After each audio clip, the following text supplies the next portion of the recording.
Da pa zaključim, res zaključim, zadnja drsnica, da zaključim današnjo webinar, tudi to, da se zavedamo, da obstajajo različna regulativna in zakonodajna orodja, katerih cilj je nadzor, zmanjševanje in pa upravljanje z uporabo plastiko, predvsem z največjim poudarkom na tisti plastiki, ki je namenjena enkratni uporabi.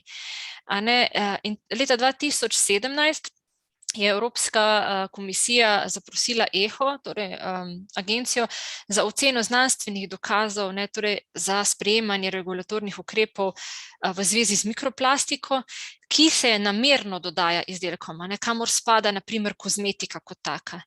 In leta 2019 je EHA potem ta predlog objavila in izzvala države članice k komentarjem, tako da zdaj se ta dokument še pripravlja, lahko tudi na spletni strani EHE to spremljate.